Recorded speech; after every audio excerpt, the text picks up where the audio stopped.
નમસ્કાર સજ્જનો, સ્વાગત છે આપનું.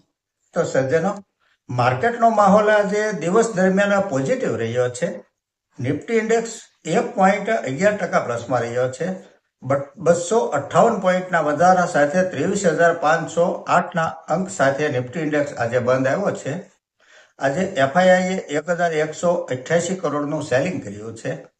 તો સામે ડીઆઈઆઈએ 2,232 કરોડની ખરીદી કરી છે. આજે તમામ ઇન્ડાઇસીસ પ્લસમાં બંધ આવ્યા છે.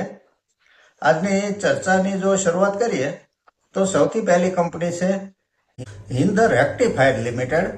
સ્ટોકમાં આજે 5%ની અપર સર્કિટ લાગી ગઈ હતી. કંપની મુખ્ય રૂપથી પાવર સેમિકન્ડક્ટર, પાવર ઇલેક્ટ્રોનિક ઉપકરણો, રેલવે પરિવહન ઉપકરણ વગેરેની ડિઝાઇન તથા નિર્માણ કરે છે. કંપનીનું ડિસેમ્બર 24 ક્વાર્ટરનું રિઝલ્ટ સારું આવ્યું છે. જેને આંકડામાં સમજીએ તો ડિસેમ્બર 23 ક્વાર્ટરમાં જે સેલ્સ 137 કરોડ હતું તે ત્યાંથી વધીને 169 કરોડ થયું છે. નેટ પ્રોફિટ 2 કરોડથી વધીને 10 કરોડ થયો છે. છેલ્લા 3 વર્ષનો કમ્પાઉન્ડિંગ પ્રોફિટ ગ્રોથ 48% છે. સેલ્સ ગ્રોથ CAGR છેલ્લા 3 વર્ષનો 19% છે. સ્ટોક પ્રાઇસ CAGR છેલ્લા 3 વર્ષનો 76% છે. બોરોવિંગ 129 કરોડ છે, તો સામે રિઝર્વ કંપની પાસે 136 કરોડ છે. બંને આંકડા લગભગ નજીકના છે. સ્ટોક પ્રાઇસ 1,228 રૂપિયા છે. માર્કેટ કેપ 2,102 કરોડની છે. આ એક સ્મોલ કેપ કંપની છે. પીઈ રેશિયો 65 છે. ROCE 16% છે. ROE 14% છે. પ્રમોટર હોલ્ડિંગ 44% છે. એફઆઈઆઈ 6.28% છે. પબ્લિકનું હોલ્ડિંગ 49.64% છે. આ એક પ્રોફિટેબલ કંપની છે. આગળની કંપની છે કલ્યાણ જ્વેલર્સ ઇન્ડિયા લિમિટેડ. સ્ટોકમાં આજે 14.17%ની તેજી રહી હતી. ક્વાર્ટર 3નું રિઝલ્ટ સારું આવ્યું છે કંપનીનું. જેને આંકડામાં જો જોઈએ તો ડિસેમ્બર 23 ક્વાર્ટરમાં જે સેલ્સ 5,223 કરોડ હતું તે ત્યાંથી વધીને 6,065 કરોડ થયું છે. નેટ પ્રોફિટ 180 કરોડથી વધીને 219 કરોડ થયો છે. આ ઘણો મોટો પ્રોફિટ જમ્પ કહી શકાય. છેલ્લા 3 વર્ષનો કમ્પાઉન્ડિંગ પ્રોફિટ ગ્રોથ 367% છે.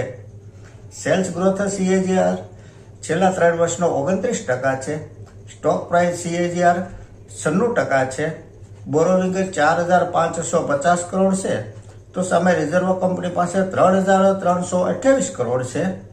કર્જ રિઝર્વની સરખામણીમાં થોડું વધારે કહી શકાય, પરંતુ આ જ્વેલરી કંપની છે જેના ઇન્વેસ્ટ મોટા હોય છે, જેનું રો મટીરિયલ સોનું એટલે કે ગોલ્ડ હોય છે.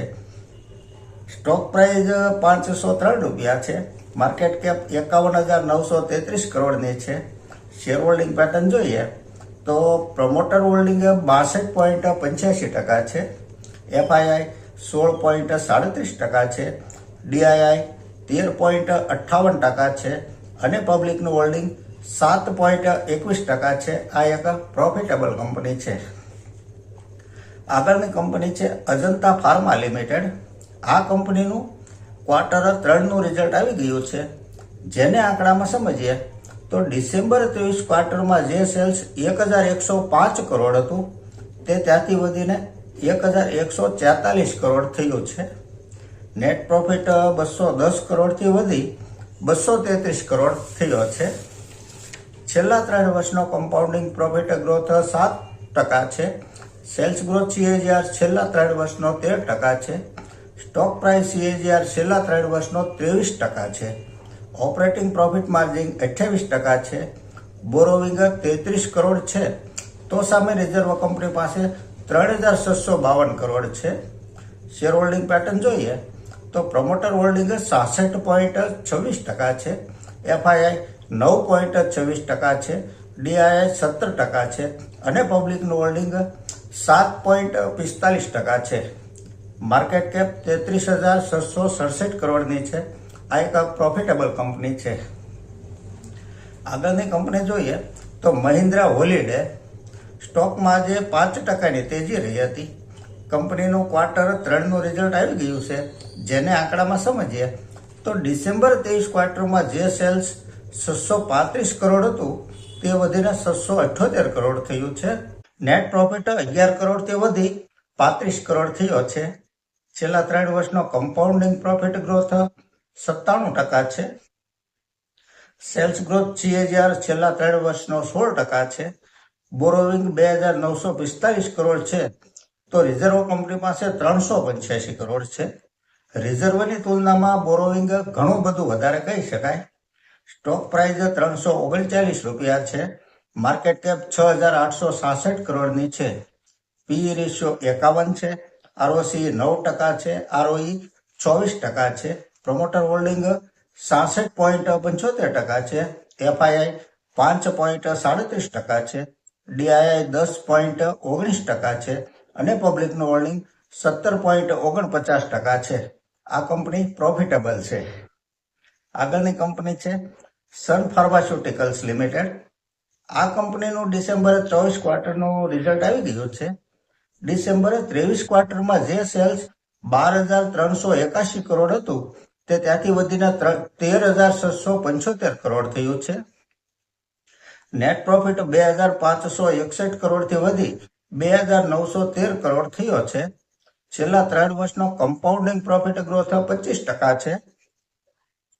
સેલ્સ ગ્રોથ CAGR છેલ્લા 3 વર્ષનો 13% છે. સ્ટોક પ્રાઇસ CAGR છેલ્લા 3 વર્ષનો 25% છે. ઓપરેટિંગ પ્રોફિટ માર્જિન 29% છે. બોરોવિંગ 2,572 કરોડ છે, તો સામે રિઝર્વ કંપની પાસે 68,875 કરોડ છે. સ્ટોક પ્રાઇસ 1,744 રૂપિયા છે. માર્કેટ કેપ 4,16,958 કરોડની છે. આ એક લાર્જ કેપ કંપની છે. ઘણી મોટી દિગ્ગજ કંપની કહી શકાય. પ્રમોટર હોલ્ડિંગ 54.48% છે. FII 19.04% છે. DII 18.43% છે. પબ્લિકનું હોલ્ડિંગ 8.92% છે. આ એક મજબૂત ફંડામેન્ટલ વાળી અને પ્રોફિટેબલ કંપની છે. આવતીકાલે આપણા દેશના વિત્ત મંત્રી બજેટ રજૂ કરવાના હોવાથી શનિવાર હોવા છતાં માર્કેટ ચાલુ રહેશે. રાબેતા મુજબ સવારે 9:15 વાગ્યે માર્કેટ ખુલી જશે અને જેમ જેમ બજેટ વંચાતું જશે નિર્મલા સીતારમણજી તરફથી, તેમ તેમ તેના આઘાત પ્રત્યાઘાત, એક્શન રિએક્શન માર્કેટમાં પણ જોવા મળશે સજ્જનો. તો આ સાથે આજની આ ચર્ચા એ પૂરી કરીએ છીએ. જો આપને ચર્ચા પસંદ આવી હોય તો લાઈક અને સબસ્ક્રાઇબ કરવા વિનંતી કરું છું. નમસ્કાર.